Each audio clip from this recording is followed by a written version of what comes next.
Dear students, आज हम start करने जा रहे हैं अपनी नई यूनिट स्टीरियो केमिस्ट्री। देखिए, जो ये स्टीरियो केमिस्ट्री है, अगर हम सिलेबस वाइज बात करें तो बीएससी पार्ट 1 और एमएससी पार्ट 1 में है। लेकिन एक्चुअल में स्टीरियो केमिस्ट्री अगर ओवरऑल देखा जाए तो जितने भी स्टूडेंट्स बीएससी में हैं या जितने भी एमएससी में हैं, दोनों के लिए ही बहुत ज़्यादा इम्पॉर्टेंट यूनिट है। तो चाहे वो आपके सिलेबस में है चाहे नहीं है, ये आपको पढ़ना ही चाहिए। पर हाँ, अगर सिलेबस की बात करें तो मैं जो आज स्टार्ट कर रही हूँ वो बीएससी पार्ट 1 के हिसाब से स्टार्ट कर रही हूँ, और धीरे धीरे मैं इसमें एमएससी प्रीवियस के भी जो टॉपिक्स हैं वो भी इसमें इंक्लूड करूँगी।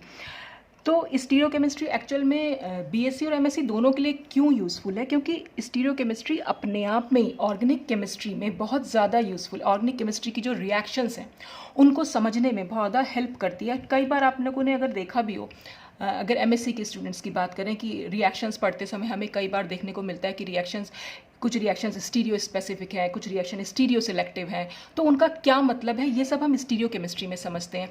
या फिर कोई रिएक्शन से हमें दो टाइप के प्रोडक्ट मिल रहे हैं, कहीं डाई स्टीरियोमर्स बन रहे हैं, कहीं पर इनेंशियोमर्स बन रहे हैं, तो वो सब कैसे फॉर्म हो रहे हैं और वो सब क्या होते हैं, एक्चुअल में आइसोमर्स क्या होते हैं, उनका स्ट्रक्चर क्या है, उनकी केमिस्ट्री क्या है, वही सब हम स्टीरियो केमिस्ट्री में पढ़ते हैं। तो अगर हम सिर्फ एक लाइन में इसको डिफाइन करना चाहें तो हम कह सकते हैं कि it is the study of the structure and chemistry of isomers. अब यहाँ पर टर्म आती है ये एक आइसोमर्स। अब ये आइसोमर्स क्या होते हैं, पहले तो हमें यही समझना पड़ेगा। तो आइसोमर्स हम किन कंपाउंड्स को कह सकते हैं? ऐसे chemical compounds, the chemical compounds which have same molecular formula but differ in properties and the arrangement of atoms in the molecule are called isomers। मतलब क्या हुआ इसका मतलब ये हुआ कि अगर हमने कोई भी, जैसे सपोज हमने दो केमिकल कंपाउंड्स ले लिए हैं जो कि आपस में आइसोमर्स हैं, क्योंकि इनका एक तो मॉलिक्यूलर फॉर्मूला सेम है। अगर हम ये कंपाउंड देखें और ये कंपाउंड देखें, दोनों में ही अगर हम देखें, यहाँ पर भी 3 कार्बन आपको दिखाई दे रहे होंगे और यहाँ पर भी 3 कार्बन है। यहाँ पर 6 हाइड्रोजन है और इसमें भी 6 हाइड्रोजन है, एक ऑक्सीजन है और इसमें भी एक ऑक्सीजन है। तो मॉलिक्यूलर फॉर्मूला जो बन के आया वो C3H6O, यानी दोनों ही कंपाउंड्स का मॉलिक्यूलर फॉर्मूला तो सेम होगा, लेकिन डिफरेंस कहाँ पे आएगा? डिफरेंस यहाँ पर आएगा कि इसकी जो प्रॉपर्टीज़ होंगी वो इसकी प्रॉपर्टीज से डिफर करेंगी, क्योंकि दोनों ही अलग अलग कंपाउंड हैं। और दूसरा क्या डिफरेंस होगा कि जो अरेंजमेंट ऑफ एटम्स होगा, इस मॉलिक्यूल में जो एटम्स का अरेंजमेंट है वो इस मॉलिक्यूल के अरेंजमेंट से डिफरेंट होगा। कैसे डिफरेंट? जैसे यहाँ पर अगर आप देखें, देखिए यहाँ पर एक CH3 ग्रुप अगर की बात करें तो CH3 यहाँ पर CH2 से अटैच्ड है, जबकि अगर हम यहाँ देखें ये CH3 C double bond O से अटैच्ड है। तो इस तरह से जो अरेंजमेंट ऑफ एटम्स होता है वो मॉलिक्यूल में डिफर करता है। तो ऐसे कंपाउंड्स को हम बोल देते हैं कि वो आइसोमर्स होते हैं। अब ये आइसोमर्स कितने टाइप्स के हो सकते हैं? तो आइसोमर्स को जो ब्रॉडली हम डिवाइड करते हैं, 2 टाइप्स में डिवाइड कर लेते हैं। एक होते हैं हमारे स्ट्रक्चरल, या हम इनको कह देते हैं कॉन्स्टिट्यूशनल आइसोमर्स, और दूसरे होते हैं हमारे स्टीरियो आइसोमर्स। तो 2 टाइप के ये आइसोमर्स देखने को मिलेंगे। फिर फर्दर क्या होता है, स्ट्रक्चरल आइसोमर्स फर्दर डिवीजन होता है इनका आगे जाके, और स्टीरियो आइसोमर्स को भी हम फर्दर डिवाइड कर देते हैं। पर पहले हम देखेंगे कि आखिर ये दोनों क्या होते हैं। तो अब सबसे पहले बात करेंगे स्ट्रक्चरल या कॉन्स्टिट्यूशनल आइसोमर्स की। अब ये स्ट्रक्चरल, जैसा कि नाम से ही लग रहा है कि स्ट्रक्चर वर्ड जो आया है इसमें, या कॉन्स्टिट्यूशनल वर्ड जो आया है, इसका मतलब क्या होगा? जो 2 कंपाउंड्स हम कंपैरिजन कर रहे थे या 2 से ज़्यादा कंपाउंड्स जो हम कंपैरिजन करेंगे, उनके या तो स्ट्रक्चर में डिफरेंस होगा या हम कह सकते हैं कि उनके कॉन्स्टिट्यूशन में डिफरेंस होगा। तो क्या होगा एक्चुअल में? डेफिनेशन क्या बन के आएगी कि compounds with same molecular formula but the atoms in the molecules of these compounds are attached in different ways. मतलब जैसे कि अभी हमने यहाँ पर एग्जाम्पल देखा कि सेम मॉलिक्यूलर फॉर्मूला था, और उसमें क्या होगा, सेम मॉलिक्यूलर फार्मूला में एक तो वो तो था ही कि प्रॉपर्टीज़ में तो डिफरेंस होगा ही होगा, साथ ही क्या हुआ कि जो इनका अटैचमेंट होगा एटम्स का, जैसे मैंने अभी आपको बताया कि यहाँ पर CH3 CH2 से अटैच्ड है और यहाँ पर CH3 C double bond O से अटैच्ड है। तो जो एटम्स का आपस में अटैचमेंट है वो डिफर करता है। तो अटैचमेंट से क्या मतलब होता है? अटैचमेंट माने कनेक्टिविटी। अटैचमेंट होता है, जैसे ए कार्बन अगर इस कार्बन से अटैच्ड हम कह रहे हैं तो हम ये भी कह सकते हैं कि ये कार्बन इस कार्बन से कनेक्टेड है। तो हम यहाँ पर ये भी बोल सकते हैं कि अटैचमेंट में डिफरेंस का मतलब हो गया कि कनेक्टिविटी में डिफरेंस होगा। तो हमने इसको यहाँ शॉर्ट में लिख भी दिया इसीलिए कि स्ट्रक्चर इज डिफरेंट, या हम कह सकते हैं कनेक्टिविटी इज डिफरेंट। तो जब भी कभी आपको दो या दो से ज़्यादा कंपाउंड में उनके स्ट्रक्चर में देखने को मिले डिफरेंस, या उनकी कनेक्टिविटी को हम कह सकते हैं कि डिफरेंस देखने को मिले, तो वो हो जाते हैं स्ट्रक्चरल या कॉन्स्टिट्यूशनल आइसोमर्स, क्योंकि उनके कॉन्स्टिट्यूशन में डिफरेंस देखने को मिलता है, यानी कि उनके स्ट्रक्चर में डिफरेंस देखने को मिलता है, जैसा कि अभी हमने पहला एग्जाम्पल देखा था। तो यहाँ पर मेन जो आपको याद रखने वाली चीज़ है कि कनेक्टिविटी जो है होती है वो डिफरेंट होती है, यानी एक एटम से जो दूसरा एटम या एक ग्रुप से दूसरा ग्रुप अटैच्ड होगा वो डिफरेंस होगा उनमें। अब दूसरा हम क्या देख सकते हैं, स्टीरियो आइसोमर्स। जो दूसरा टाइप आता है स्टीरियो आइसोमर्स का, स्टीरियो आइसोमर्स में क्या होगा, वही होगा, कंपाउंड का मॉलिक्यूलर फॉर्मूला तो सेम होगा, इनमें कनेक्टिविटी भी सेम होगी, यानी कि हम कह सकते हैं कि स्ट्रक्चर भी सेम हो सकता है, कनेक्टिविटी भी सेम होगी, लेकिन तो फिर डिफरेंस कहाँ पर आएगा, यहाँ पर डिफरेंस आएगा relative position of the atoms और ग्रुप्स इन स्पेस।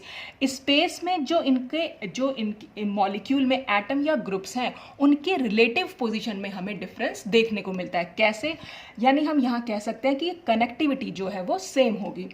कैसे है, एग्जाम्पल के तौर पे हमने लैक्टिक एसिड लिया हुआ है, जैसे यहाँ पर अगर हम देखें, देखिए कनेक्टिविटी सेम का क्या मतलब है, आप देख रहे हैं इस कार्बन से एक CH3 अटैच्ड है, तो इस वाले कंपाउंड में भी कार्बन से CH3 अटैच्ड है, यहाँ इस कार्बन से एक OH अटैच्ड है, तो यहाँ भी इस कार्बन से एक OH अटैच्ड है, इस कार्बन से एक H अटैच्ड है, तो यहाँ पर भी एक H अटैच्ड है, और इस कार्बन से एक COH अटैच्ड है, तो यहाँ पर भी इस कार्बन से COH अटैच्ड है, यानी कि सबकी एटम्स की जो कनेक्टिविटी है वो सेम है। यानी कि सेम कनेक्टिविटी का क्या मतलब हुआ कि जो भी हम कार्बन की बात कर रहे हैं, जो जितने ग्रुप्स यहाँ जुड़े हुए हैं वही सेम ग्रुप्स यहाँ पर भी जुड़े हुए हैं, तो कनेक्टिविटी हो गई सेम। या हम कह सकते हैं कि स्ट्रक्चर भी सेम सा ही है, क्योंकि सभी दोनों में क्या देखने को मिल रहा है, एक कार्बन है, एक हाइड्रोजन है, एक OH है, COH है और CH3 है, वही सब कुछ यहाँ पर भी है।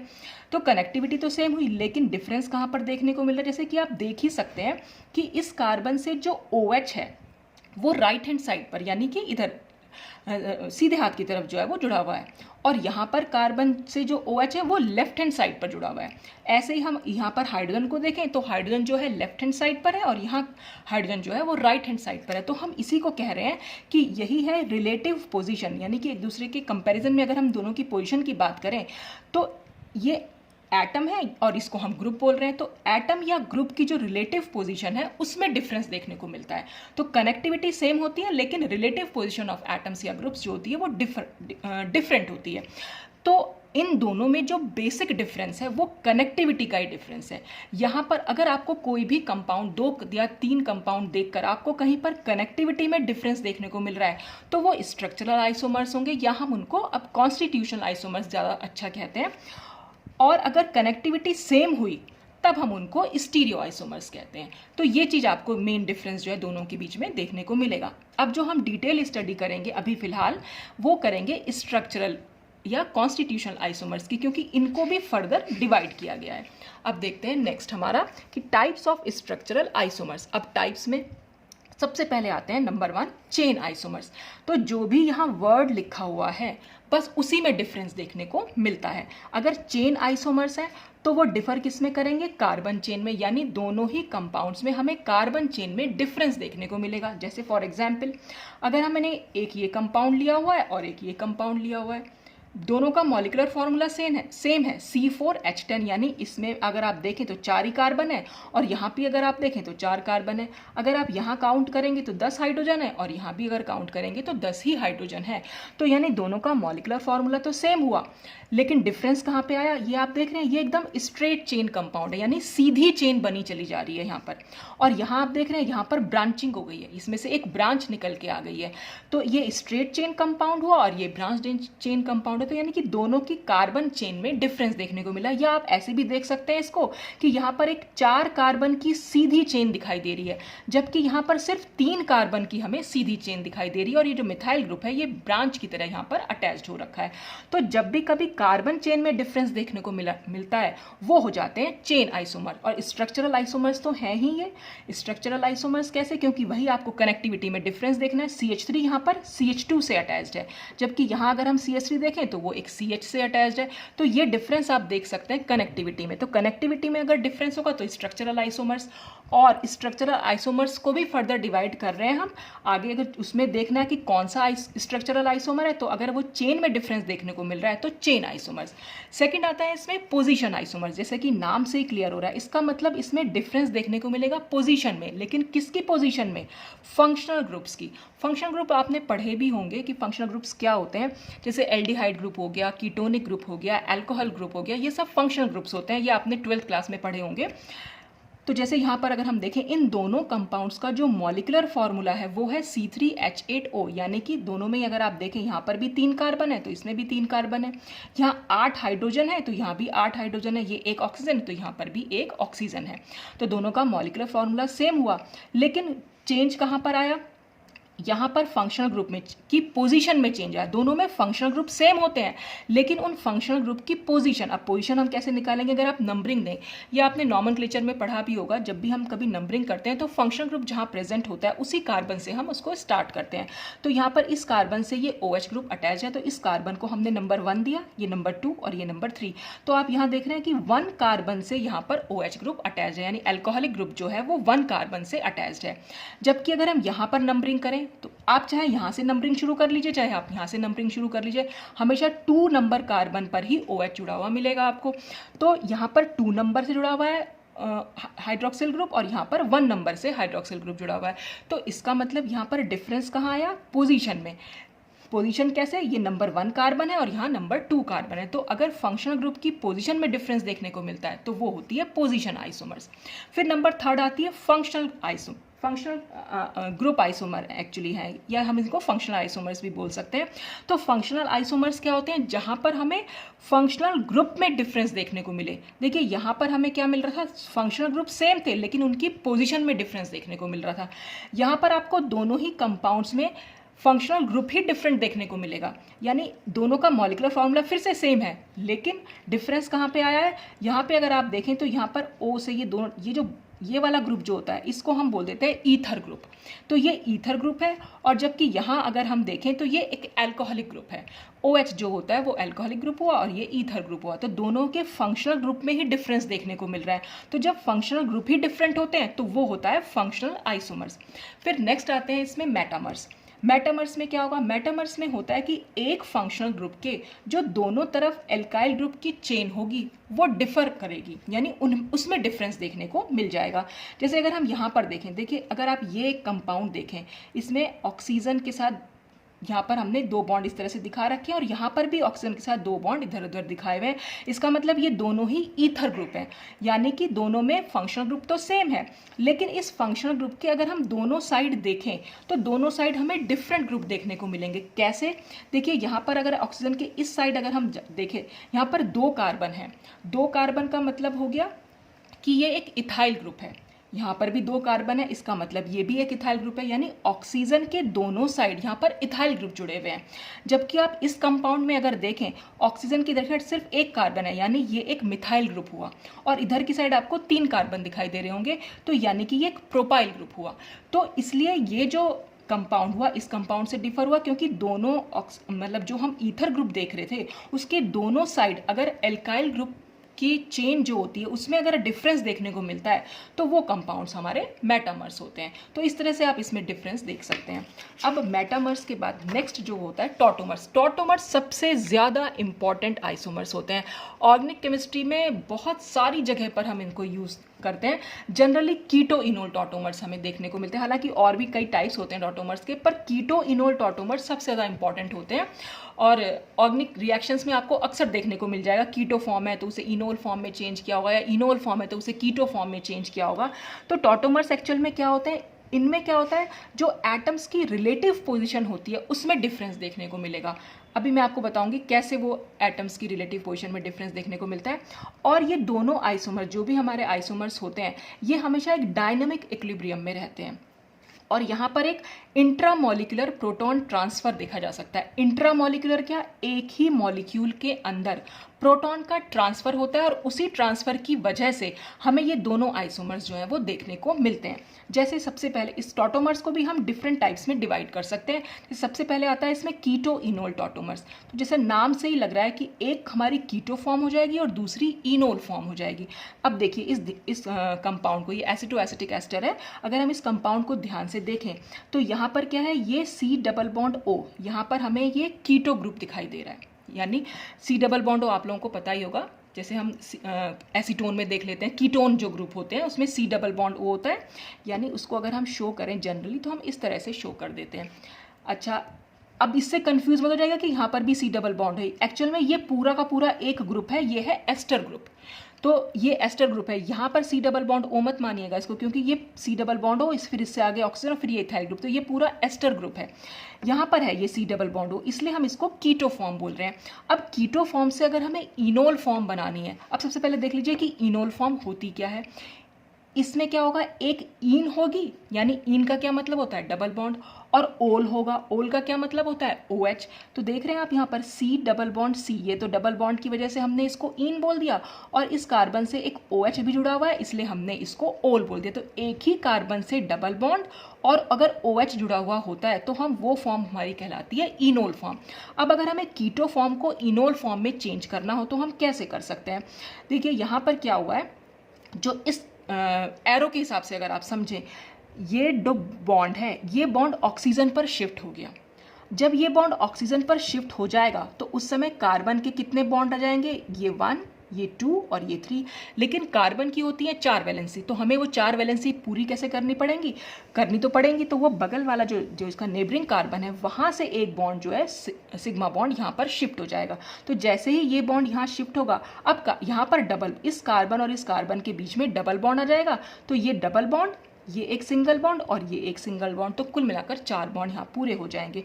और जैसे ही ये बॉन्ड यहाँ शिफ्ट होगा तो ये बॉन्ड तो इस कार्बन और हाइड्रोजन के बीच में से हट गया है, तो H पर आ जाएगा पॉजिटिव चार्ज, और ये बॉन्ड जब हमने यहाँ शिफ्ट किया तो ऑक्सीजन पर आ जाएगा नेगेटिव चार्ज। तो इसका नेगेटिव और ये पॉजिटिव दोनों आपस में मिल जाएंगे और OH बन जाएगा यहाँ पर। तो इस तरह से यहाँ OH बनता है और इस कार्बन के बीच में डबल बॉन्ड आ जाता है।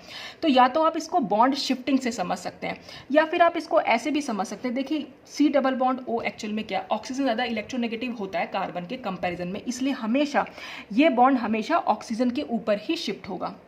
ऑक्सीजन के ऊपर शिफ्ट हुआ और फिर वही है कि हमने बॉन्ड को, तो यहाँ से H प्लस की तरह निकलता है। ये जब ये H प्लस की तरह निकलेगा तो अगर आप इसको ऐसे समझे, जब यहाँ से ये कार्बन से ये बॉन्ड H प्लस का मतलब क्या होता है, ये अपना इलेक्ट्रॉन, ये दो इस कार्बन और हाइड्रोजन के बीच में जो सिग्मा बॉन्ड है, ये सिग्मा बॉन्ड कैसे बना हुआ होगा, इस हाइड्रोजन का अपना एक इलेक्ट्रॉन यहाँ और इस कार्बन का एक इलेक्ट्रॉन यहाँ, तो ये H प्लस की तरह निकल रहा है। यानी कि इसको हम ऐसे दिखा सकते हैं, यानी कि अब इसके पास कोई इलेक्ट्रॉन नहीं है, तो इसने अपना इलेक्ट्रॉन इस कार्बन को दे दिया है, तो इस कार्बन पर आ जाएगा नेगेटिव चार्ज। जब इसके पास एक इलेक्ट्रॉन तो अपना है, एक इलेक्ट्रॉन इसने हाइड्रोजन का भी ले लिया, और यहाँ पर हमने दिखाया कि ऑक्सीजन के ऊपर शिफ्ट हो गया है ये बॉन्ड। तो जब ये बॉन्ड ऑक्सीजन के ऊपर शिफ्ट हो जाएगा तो कार्बन के ऊपर आ जाएगा पॉजिटिव चार्ज, तो इसका पॉजिटिव चार्ज और इसका नेगेटिव चार्ज आपस में मिलकर बॉन्ड बना लेंगे। तो चाहे तो आप इसको इस तरह से समझ सकते हैं और चाहे आप इसको बॉन्ड शिफ्टिंग की तरह से समझ सकते हैं।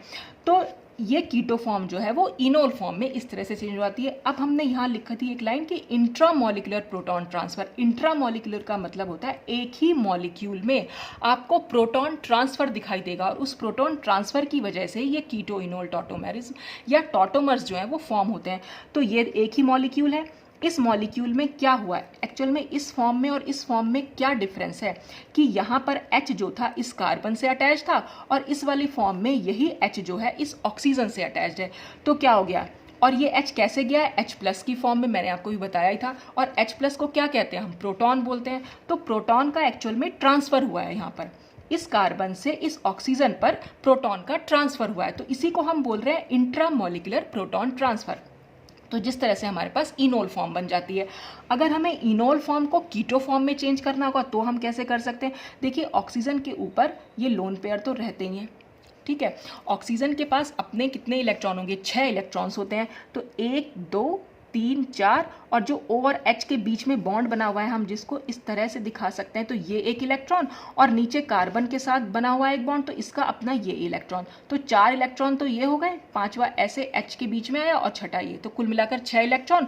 और अगर हम ओवरऑल देखें तो 8 इलेक्ट्रॉन यहाँ पर पूरे हैं, क्योंकि तब हम जब ओवरऑल देखते हैं तो इसका कार्बन का भी इलेक्ट्रॉन काउंट करेंगे और हाइड्रोजन का भी इलेक्ट्रॉन काउंट करेंगे, तो कुल मिलाकर 8 इलेक्ट्रॉन्स है।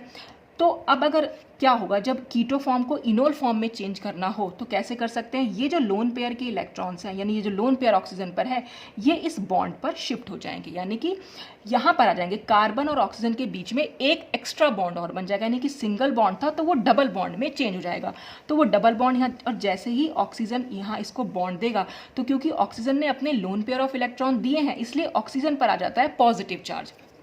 अब जैसे ही ये बॉन्ड यहाँ शिफ्ट होगा तो कार्बन के अगर हम काउंट करें बॉन्ड्स तो 2 बॉन्ड तो हमें ऑलरेडी दिखाई दे रहे हैं, एक बॉन्ड ये था और एक बॉन्ड यहाँ बन जाएगा, तो 2 बॉन्ड वो हो गए और एक बॉन्ड, कुल मिलाकर 5 बॉन्ड। लेकिन ऑक्सीजन कार्बन के कभी भी 5 बॉन्ड तो होते ही नहीं है, तो जिस समय ये बॉन्ड हम यहाँ शिफ्ट करेंगे उसी समय इस बॉन्ड को हमें यहाँ पर शिफ्ट करना पड़ेगा ताकि हम कार्बन के 4 बॉन्ड रख सकें। तो अब क्या होगा, जब ये बॉन्ड इस कार्बन पर शिफ्ट होगा तो कार्बन पर आ जाएगा नेगेटिव चार्ज, और क्योंकि ऑक्सीजन ने अपने इलेक्ट्रॉन इसको दिए हैं तो ऑक्सीजन पर आ जाएगा पॉजिटिव चार्ज। तो अब क्या होगा, ऑक्सीजन के पॉजिटिव चार्ज को खत्म करने के लिए यहाँ से ये H जो है निकल जाएगा। कैसे निकलेगा, देखिए सपोज यहाँ पर OH था, ये इस पर पॉजिटिव चार्ज मैंने दिखा दिया, तो अब क्या होगा, यहाँ से ये ऐसे निकलेगा H+ की तरह। H+ का मतलब अपना ये इलेक्ट्रॉन भी इस ऑक्सीजन को देकर निकलेगा, तो जब ये इलेक्ट्रॉन इस ऑक्सीजन को दे देगा तो इसका मतलब इसका पॉजिटिव चार्ज खत्म हो जाएगा। भाई पॉजिटिव चार्ज इसलिए तो आया था कि इसका इलेक्ट्रॉन चले गए थे, जब इसके इलेक्ट्रॉन इसको वापस मिल गए जो कि हाइड्रोजन की तरफ से मिले हैं तो इसका पॉजिटिव चार्ज खत्म हो जाएगा, तो यहाँ पर O+C हो जाएगा, तो जैसे यहाँ पर O+C, और जो ये H+ निकला है क्योंकि इस कार्बन पर नेगेटिव चार्ज है और नेगेटिव और पॉजिटिव तो आपस में बॉन्ड बनाते हैं, तो ऐसे ही H+ जो है इस पर शिफ्ट हो जाएगा, तो ये जो CH था अब ये CH2 बन जाएगा, जो हमने यहाँ दिखा रखा है, ये C है, एक H ऑलरेडी था और दूसरा H यहाँ पर जुड़ गया है। तो अगर हमें इसको इसमें चेंज करना हो तो हम इस तरह से बॉन्ड को मूव करा सकते हैं, और अगर कीटो फॉर्म को इनोल फॉर्म में चेंज करना हो तो हम इस तरह से शिफ्ट करा सकते हैं। तो ये होती है कीटो इनोल टॉटोमेरिज्म। अब दूसरा टॉटोमर्स कौन से हो सकते हैं, नाइट्रो AC टॉटोमर्स। जनरली ये नाइट्रो एल्केन्स में देखने को मिलते हैं और सब में होगा यही कि जहाँ भी आपको डबल बॉन्डेड ऑक्सीजन दिखाई दे या डबल बॉन्ड कोई भी एटम दिखाई दे, बस वहाँ पर आपको बगल वाले कार्बन से या बगल वाले एटम से हाइड्रोजन को शिफ्ट करना है, सिंपल।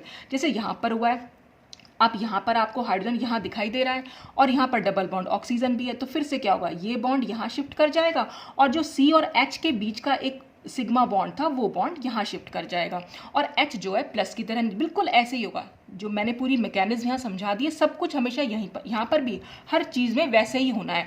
जहाँ भी आपको डबल बॉन्ड ऑक्सीजन दिखाई देगी बस डबल बॉन्ड पर वो ऑक्सीजन को बॉन्ड को शिफ्ट करना है और उसके ठीक बगल वाले एटम से आपको हाइड्रोजन को निकालना है, तो ये H यहाँ पर चला जाएगा और C और N के बीच में डबल बॉन्ड आ जाएगा, तो इसको तो हम बोल देते हैं नाइट्रो फॉर्म और ये हो जाती है हमारी AC फॉर्म। और फिर से अगर हमें इसे इसमें चेंज करना हो तो बिल्कुल जैसे हमने इसको चेंज किया था वैसे ही करेंगे कि ये बॉन्ड को हम यहाँ शिफ्ट कर देंगे और ये बॉन्ड को हम यहाँ शिफ्ट कर देंगे, तो जैसे ये बॉन्ड यहाँ शिफ्ट होगा नाइट्रोजन के और ऑक्सीजन के बीच में फिर से डबल बॉन्ड आएगा, H यहाँ से निकलेगा प्लस की तरह, ये बॉन्ड यहाँ पर शिफ्ट होगा, कार्बन पर आएगा नेगेटिव चार्ज और ये H जो है इससे जाकर जुड़ जाएगा। तो इस तरह से ये आपस में इंट्रामोलिकुलर प्रोटॉन ट्रांसफर होता रहता है। अब एक और जो टॉटोमर्स होते हैं वो होते हैं ऑक्साइम नाइट्रोसो टॉटोमर्स। जनरली ये ऑक्साइम्स में हमें देखने को मिलते हैं। ऑक्साइम्स अगर आप लोगों को पता हो तो ये हम इस तरह से दिखाते हैं कि C+N और उससे जुड़ा हुआ OH, तो इसको हम बोल देते हैं ऑक्साइम फॉर्म। अब नाइट्रोसो फॉर्म में फिर से हमें दिखाई दे रहा है कि नाइट्रोजन से डबल बॉन्ड ऑक्सीजन जुड़ी हुई, जहाँ भी डबल बॉन्ड आपको दिख रहा है बस वहाँ से आपने बॉन्ड शिफ्ट कराना है और उसके ठीक बगल वाले एटम का जो ये C और H के बीच का बॉन्ड है वो बॉन्ड यहाँ पर शिफ्ट होगा और ये H जो है यहाँ जाकर शिफ्ट हो जाएगा, तो C और डबल बॉन्ड N आ जाएगा और O के साथ जुड़ जाएगी H। ऐसे ही इमीन और इनामीन टॉटोमर्स देखने को मिलते हैं। अब ये इनामीन का क्या मतलब है, इनामीन का मतलब वही ईन देखने को मिलेगी यानी डबल बॉन्ड देखने को मिलेगा और उससे एक एमीन ग्रुप जुड़ा हुआ होगा, तो ये डबल बॉन्डेड कार्बन से ये NH जो हमें दिख भी रहा है ये एक एमीन ग्रुप जो है यहाँ पर जुड़ा हुआ है। तो अब फिर से यहाँ पर क्या होगा, क्योंकि हमें फिर से ये डबल बॉन्ड दिखाई दे रहा है, डबल बॉन्ड ये यहाँ पर शिफ्ट हो जाएगा और ये बॉन्ड यहाँ शिफ्ट हो जाएगा। तो C और N के बीच में फिर डबल बॉन्ड आ जाएगा, और क्योंकि अब इस कार्बन पर नेगेटिव चार्ज है तो H जो है इस कार्बन से जाकर जुड़ जाएगा। तो इस तरह से इनामीन और इमीन क्या होती है, जब C के साथ कार्बन के साथ नाइट्रोजन डबल बॉन्डेड होता है तो हम उसको इमीन बोल देते हैं। तो इस तरह से ये टॉटोमर्स होते हैं, इसको हम डिफाइन कर सकते हैं कि relative position of atoms. Relative position हम यहाँ पर कैसे कह रहे हैं कि वही है कि कार्बन यहाँ पर के साथ है ऑक्सीजन और यहाँ पर कार्बन के साथ है OH, तो H जो है यहाँ से यहाँ पर शिफ्ट हो गया है। तो रिलेटिव पोजीशन ऑफ एटम्स में डिफरेंस देखने को मिलता है, या हम कह सकते हैं कि इंट्रामोलिकुलर प्रोटॉन ट्रांसफर यहाँ देखने को मिलता है। अब इसमें लास्ट टाइप के स्ट्रक्चरल आइसोमर्स बचे हैं जो होते हैं ring chain isomers. Ring chain का क्या मतलब होता है कि एक कंपाउंड तो हमें रिंग फॉर्म में देखने को मिलेगा और दूसरा आइसोमर जो होगा वो हमें चेन फॉर्म देखने को मिलेगी। जैसे कि अगर हम ये मॉलिकुलर फॉर्मूला देखें C3H6, तो C3H6 जैसे हमने यहाँ पर ये प्रोपीन बना दिया है तो ये प्रोपीन है, और अगर हम इसकी बात करें तो ये साइक्लोप्रोपेन हो गया।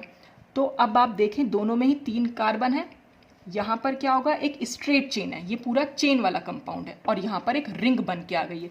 रिंग स्ट्रक्चर जरूरी नहीं कि गोला ही हो, रिंग हम इसको भी बोल देते हैं। ये एक रिंग बनी तो हम CH2 ना लिख के इसको एक ट्रायंगल की तरह बना देंगे। जैसे एक स्क्वायर अगर बनाया है, या हमने एक पेंटागन बनाया है, या एक हेक्सागन बनाया है, तो ये सारे जो है वो रिंग स्ट्रक्चर हैं। और यहाँ पर जो कॉर्नर है, यहाँ पर मतलब होता है कि ये CH2 ग्रुप्स यहाँ पर जुड़े हुए हैं। क्योंकि हमें ये कैसे मालूम पड़ा कि CH2 है, देखिए अगर मैं ये ट्रायंगल बना रही हूँ तो कार्बन तो है ही, ये तो हमें पता ही है। अब कार्बन के पास 4 वैलेंसीज होती है, यानी कि 4 बॉन्ड हमें उसके कंप्लीट करने पड़ते हैं। तो ये कार्बन से हमें 2 बॉन्ड तो दिखाई दे रहे हैं, तो जितने भी बॉन्ड बचते हैं उसको हम हाइड्रोजन बना देते हैं। तो ये 2 बॉन्ड दिखाई दे रहे हैं तो बचे 2 बॉन्ड, तो उसको हमने H2। तो ये किस तरह से दिखा सकते हैं, ये C के साथ एक H ऐसे जुड़ा हुआ है और एक H ऐसे जुड़ा हुआ है, तो इसको हम CH2 लिख सकते हैं। या और हमें कार्बन के यहाँ पर 4 बॉन्ड भी हमें क्लियर करके दिखाई दे रहे हैं। तो ये था रिंग चेन आइसोमर्स। तो ये सब कुछ था स्ट्रक्चरल आइसोमर्स के बारे में। तो आज के लिए बस इतना ही। नेक्स्ट वीडियो में हम डिस्कस करेंगे स्टीरियो आइसोमर्स क्या होते हैं। Thanks for watching.